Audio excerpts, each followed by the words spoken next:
closemore Dan Chernoff serves Asha Ahmed her very first slice of Thanksgiving turkey. Refugees from Somalia, this is the Ahmed family's first Thanksgiving in the United States.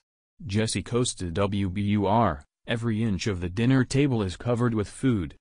There are holiday basics like turkey, stuffing and mashed potatoes, and then there are family specialties like samosas. Hawo Ahmed, 24, scans the options, pointing out a spicy sauce her sister made to eat with the pooris, a sort of savory pastry. Then she comes across an American dish and asks, "I don't know about this, what is this?" "This is cranberry sauce," one of the family's guests says with a laugh. Thanksgiving dinner came a little early for the Ahmed family in Lowell. It's the first Thanksgiving the Somali refugees, 3 daughters and their mother, have experienced in the United States. Hawo Ahmed helps herself to cranberry sauce as twin sister Muna picks up a piece of gingerbread during a Thanksgiving feast celebrated on Sunday with volunteers from the International Institute of New England. Jesse Costa WBUR, the Ahmeds move effortlessly between the living room and the kitchen, welcoming people and socializing with such a natural air that you'd think they've hosted the holiday before. In fact, the family just arrived to this country 10 months ago.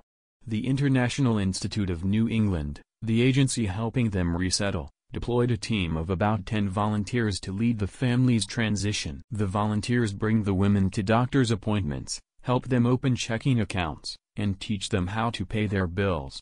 And on this evening, the team brings the family a Thanksgiving spread, complete with many chocolate turkeys and an abbreviated lesson on the meaning of the holiday from team captain Sherry Mulroy.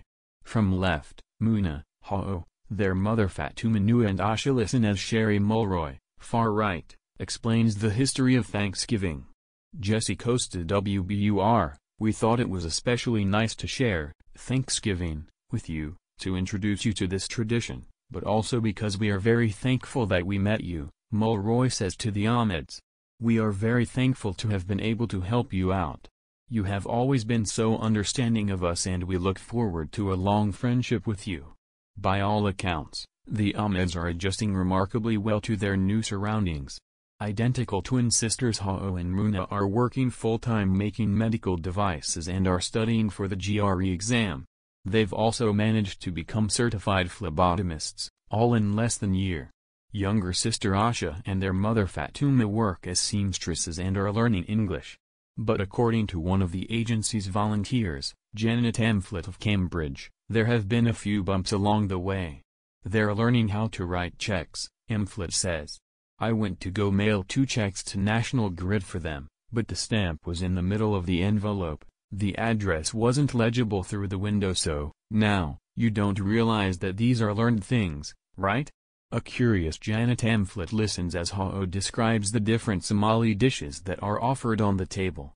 Jesse Costa WBUR, Hawo says she and her family are learning all kinds of new things, like how to use a debit card and how to navigate public transportation.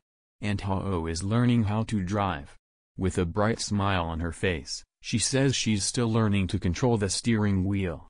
From sharing something as mundane as addressing an envelope, to new milestones like learning to drive, the Ahmeds and the volunteers have grown to understand each other, even though they come from very different worlds.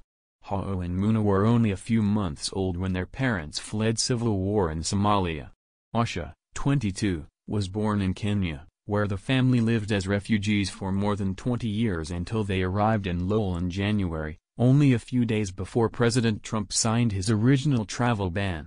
When they first arrived, Hawo and Muna said they were nervous and didn't know what to expect in their new home country. But that's changed.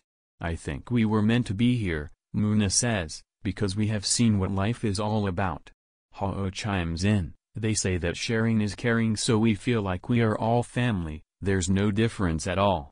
Hawo says they all try to keep in touch with their family still living in Somalia as best they can. But on this night, in their modest 1-bedroom apartment, the Ahmeds are surrounded by a new family. This segment aired on November 22, 2000.